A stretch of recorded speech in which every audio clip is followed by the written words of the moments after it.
Yo, what is going on, YouTubers? Jay here today with another drone. It's been a while since we don't review one of these things. This one is made by Ruko. It is called the F11PRO 2. And well, the first thing that we can see here is that it mimics a lot to be like the DJI drones, even the little imprints here on the legs. It has a foldable design, brushless. Also has 2 batteries inside, and each one is going to give you about 35 minutes of maximum flight time. It has a maximum FPV distance of about 1,000 feet.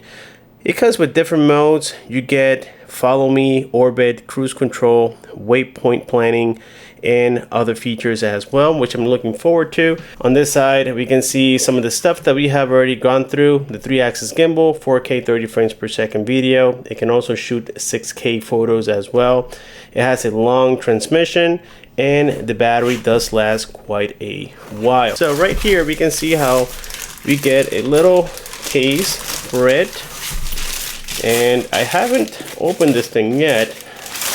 I held all my temptations as always. So inside we have foam. Here we have 2 of the batteries. This one has actually 3,200 milliamps or 24.84 watt hours, I believe it says on there. It is USB-C for charging. Also here we can see, guys, that the legs will open up, and I think I opened it the wrong way, so you have to start with the front legs. So anyways, this drone does weigh above 249 grams, so you might have to register it. It can hold SD cards up to 128 gigabytes. So right here we can see we have, it looks like this is a takeoff button.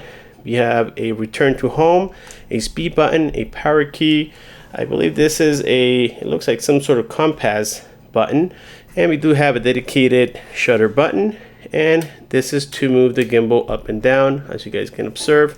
And on top we do have here the little compartment so that we can set our phones, and it is rechargeable. So on the bottom we have the joysticks here so that we can operate the drone. We have a tiny little display on here. Let's go ahead and get it started. You can see that it just gives us some basic info. So let's turn it off. And inside of this little compartment we do have things like the extra propellers. Now this is a little template so that you can learn how to use it. It tells you everything that each button does, which is very nice. All you have to do is just place it on top of your transmitter. And these are the adapters for your smartphone. It comes with a micro. You have the USB-C and also the lightning cable as well, depending on what your device you're using. It is pretty much compatible with all of them. USB-C to USB-C cables for charging purposes. These are the manuals, and that's everything we get inside of the box. Something I did forget to showcase earlier, guys, is this fast charger by Ruko.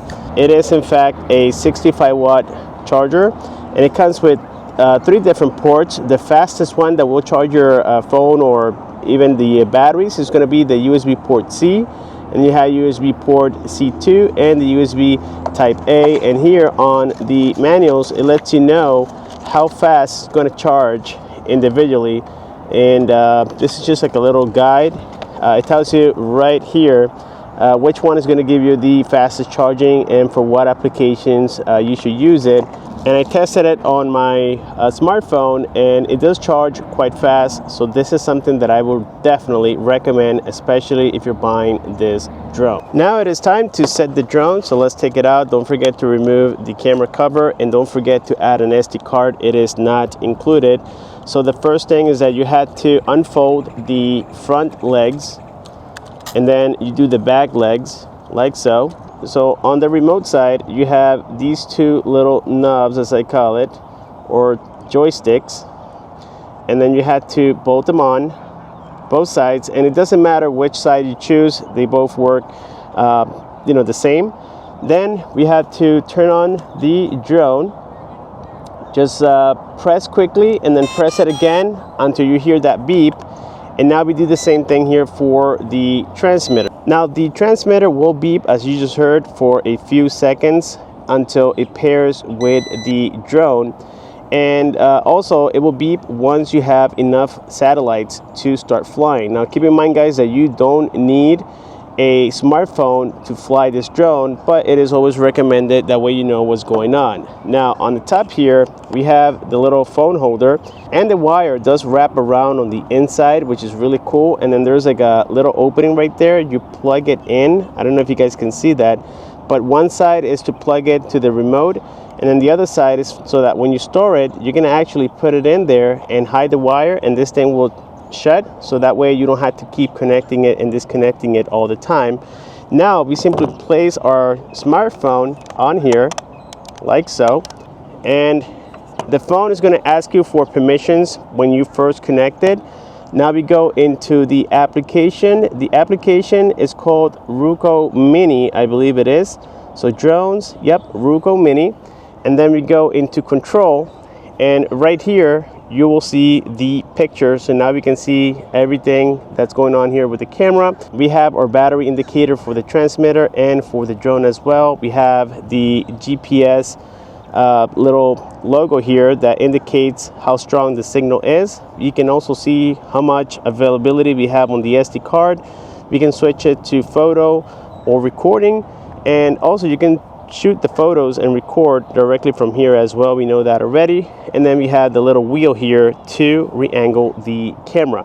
Now when you first use this, you have to press the compass calibration and make sure that you calibrate it, and it's going to give you the instructions. So right here we have to lift it to about 1 meter. I don't know if you guys can see this. And then it'll give you the instructions once you had to change the position of the drone. In this case, you're facing it up, and there we go, the calibration is complete. Application does provide some very cool little features on here, one of them being this little arrow. If you click on it, it gives you the GPS follow, the fly around. It gives you the route planning, split screen, night mode, lens angle, zoom, filter, vertical screen, and recording. We're going to test a few of these, including here the GPS follow, which is very important for a lot of people. And without further ado, let's test it, and I'll be right back. And so let's go ahead and take off. We have all the satellites needed, and we're going to climb quite high here. You're going to go to at least 100 feet. And let's see if it's able to do that. Let's go ahead and start recording. There we go. And now we're going to select GPS follow. All right, so I think that the distance has to be a little bit closer. Okay, and as you guys saw, there's a limitation of the distance. Right now we are moving. You can see my car moving. And check that out, guys, it is in fact working. This is very, very cool. We do have a full GPS signal. So right now it is following, like I said, the transmitter. So right here we are getting into this narrow road. And yes, it does work. I mean, it is not keeping me centered. As you can tell right here, it's kind of losing me. It's getting off the screen. I can see it. So maybe if I go a little bit slower, it'll actually catch up to me. Put on my seatbelt. There we go. Let's continue. Here you guys can see it on the screen. Yeah, so you had to move quite slowly. I would say no more than 10 miles an hour.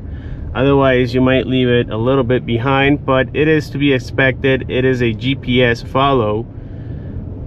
So I guess that by the time the drone knows where to go, if you're going too fast, then it's gonna definitely lose you. All right, guys, so now we got that GPS follow out of the way. I did test the fly around, and I thought it was gonna be more of an orbit, but in reality, it is just the drone going in circles in the same spot.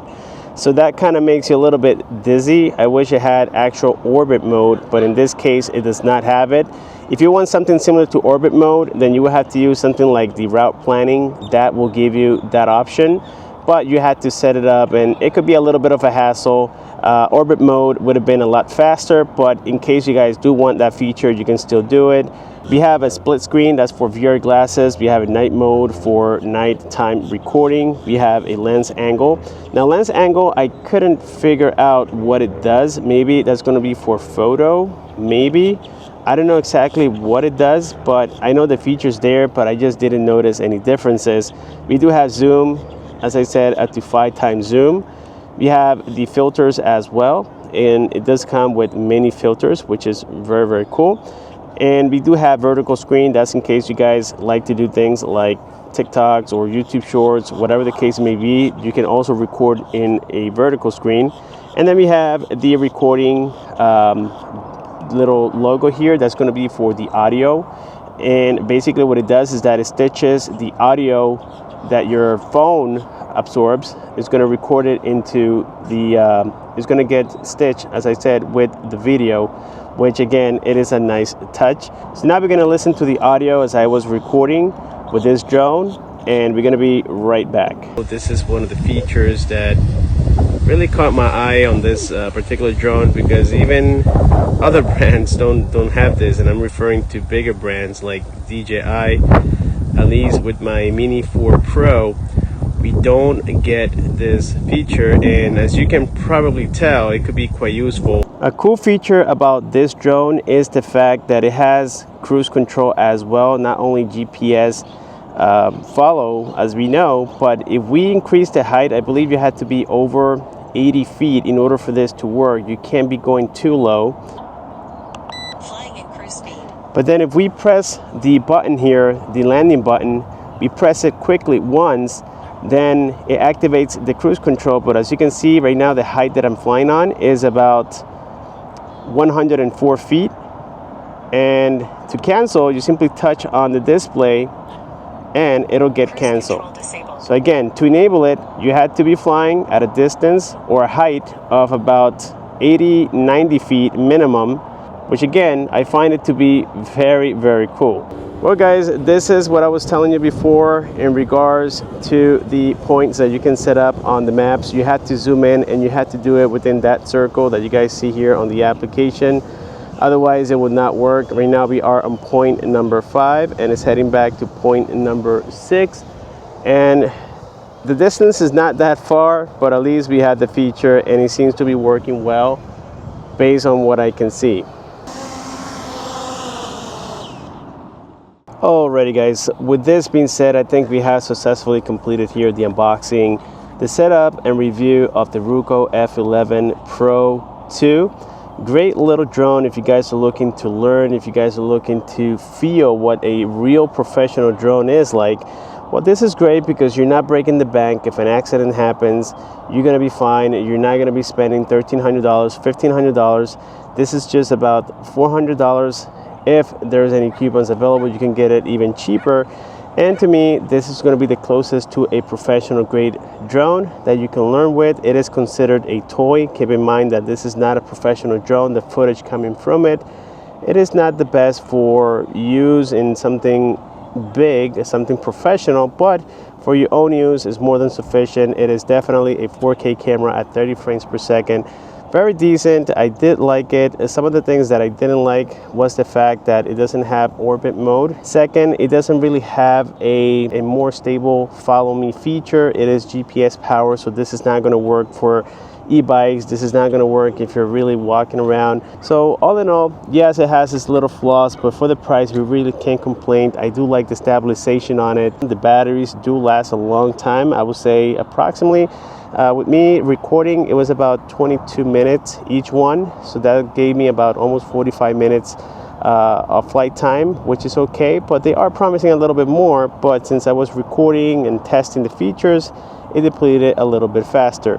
Thank you so much for watching, guys. Please subscribe, comment, and share, and don't forget to click on the bell icon so that you don't miss future videos like this.